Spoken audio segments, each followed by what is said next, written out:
नमस्कार, आप देख रहे हैं न्यूज़ पीआर। मैं हूं आदेशपुरी। चिराग पासवान, उनके हाथों से उनके पार्टी यानी कि बंगला जो है पहले ही छीन चुका है और उनके चाचा पशुपति पारस केंद्र में मंत्री भी बन गए हैं। लेकिन अब जो है उनका वास्तविक बंगला भी छीनने के कगार पे है, यानी कि चिराग पासवान को अब सांसद आवास में रहना पड़ेगा। 12 जनपद जो उनका दिल्ली का पता है। विश्वनाथ प्रताप सिंह जब देश के प्रधानमंत्री बने थे और पहली बार उनके मंत्री परिषद में शामिल हुए थे रामविलास पासवान, तो उन्हें यह बंगला अलॉट किया गया था। लेकिन पिछले साल रामविलास पासवान का निधन हो गया और इसके बाद से चिराग पासवान जो है एकमात्र सांसद बन के रह गए हैं और ऐसे में वो उस स्तर के नेता या मंत्री नहीं हैं कि उन्हें ये बंगला अलॉट किया जाए। और जो संभावनाएं जो बताई जा रही है उसके मुताबिक ये बंगला बिहार के ही किसी कैबिनेट मिनिस्टर को दिया जा सकता है। पशुपतिनाथ पारस वो इस बंगले में नहीं रहना चाहते हैं। जैसी खबरें मिल रही है उसके मुताबिक वो उन्हें वहां रहने पे उनके अपने बड़े भाई रामविलास पासवान की कमी महसूस होगी। तो एक दूसरा कारण सियासी भी है। सियासी कारण ये है कि अगर पशुपतिनाथ पारस वहाँ पे रहते हैं तो चिराग पासवान या उनके समर्थकों द्वारा कहा जाएगा कि चाचा ने आखिर घर से भी बाहर निकाल दिया, जिसका राजनीतिक लाभ उन्हें मिल सकता है।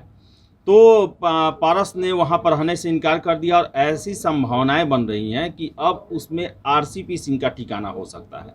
चलिए आपको हम पूरी जो है स्टोरी जो बंगले से रिलेटेड है उसे हम आपको बताते हैं। आप बता दें कि बहुत संभव है कि लोजपा अध्यक्ष चिराग पासवान लुटियंस जोन के 12 जनपद वाले बंगले से बेदखल हो जाएं। यह हुआ तो करीब 30 साल बाद दिल्ली के किसी दूसरे मकान में रहेंगे चिराग पासवान। उनके लिए बुरी खबर यह है कि केंद्र में मंत्री बने पशुपति कुमार पारस ने इस बंगले में रहने के प्रति अनिच्छा जाहिर की है। वजह है कि वह अपने बड़े भाई के निवास स्थान जो दिल्ली में रहा करते थे उस आवास में नहीं रहना चाहते हैं। यहाँ पर रहने पर उन्हें हर वक्त भाई की कमी महसूस होगी। यह स्थिति उन्हें असहज कर सकती है। चिराग के लिए बुरी खबर इसलिए है कि पारस अगर इस मकान में रहने जाते तो उन्हें राजनीतिक लाभ मिल सकता था। लोगों से कहते कि चाचा मुझे पार्टी से बेदखल करने की कोशिश तो कर ही रहे थे, घर से भी बेदखल कर दिया। इससे उन्हें बिहार के लोगों से सहानुभूति मिलने की उम्मीद थी। हालांकि जिस दिन उन्हें बंगला खाली करने के लिए कहा जाएगा, सहानुभूति हासिल करने के लिए वो कुछ न कुछ तो जरूर करेंगे। आपको बता दें कि जनपद स्थित 12 नंबर का यह मकान केंद्र सरकार के शहरी मंत्रालय का है।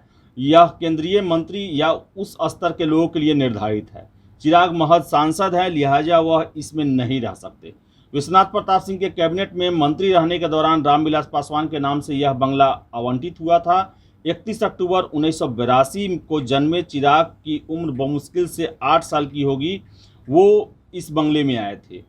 वे उसी उम्र में माता पिता के साथ इस बंगले में आए। बचपन और जवानी के खूबसूरत पल को उन्होंने यहाँ पर जिया है। इसी आवास में रहते हुए वह 2 बार सांसद बने। 2009 में लोकसभा चुनाव हारने और 2010 में राज्यसभा में मनोनीत होने के बीच की अवधि में रामविलास पासवान इसी आवास में रहे।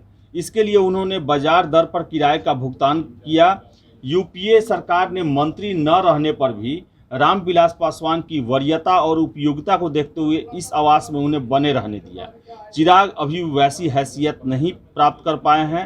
हालांकि भाजपा का एक हिस्सा चिराग को इसी आवास में रहने देने के पक्ष में सांसद के नाते चिराग को के पक्ष में है और सांसद के नाते आवास मिला हुआ है। लेकिन लोकसभा की वेबसाइट पर उनके आवासीय पता के तौर पर 12 जनपद ही दर्ज है।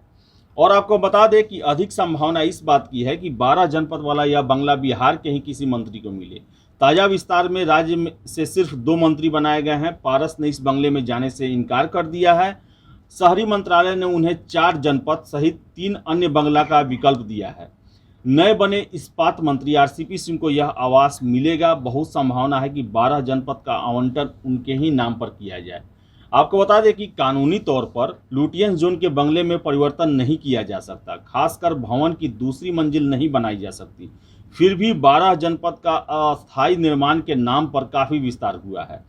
पासवान जब इस्पात मंत्री थे, स्टील अथॉरिटी ऑफ इंडिया ने मुख्य भवन के पिछले हिस्से में कुछ निर्माण कराया। बाद के दिनों में मुख्य परिसर में भव्य कॉन्फ्रेंस हॉल का भी निर्माण कराया गया।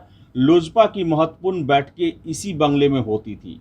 इससे पहले आवासीय परिसर में राज्य के आम लोगों के लिए ठहरने के लिए अस्थायी निर्माण किया गया था, जिसे 2014 में ध्वस्त कर दिया गया। तो अब देख सकते हैं कि अब परिस्थितियां ऐसी बन गई है कि चिराग पासवान को अपने दिल्ली के सरकारी आवास 12 जनपद वाले बंगले से भी बेदखल किया जा सकता है। हालांकि बीजेपी का एक जो धड़ा है वो चाहता है कि वो वहीं पर टिके रहें, वहीं पे रहें, लेकिन संभावनाएं हैं, चूँकि कैबिनेट स्तर के मंत्री का वो आवास है, उसी लेवल के मंत्री को मिल सकता है और चिराग महज एक सांसद हैं, नवयुवक भी हैं, तो उन्हें बाहर किया जा सकता है इस बंगले से और आरसीपी सिंह का ये अब नया ठिकाना बन सकता है।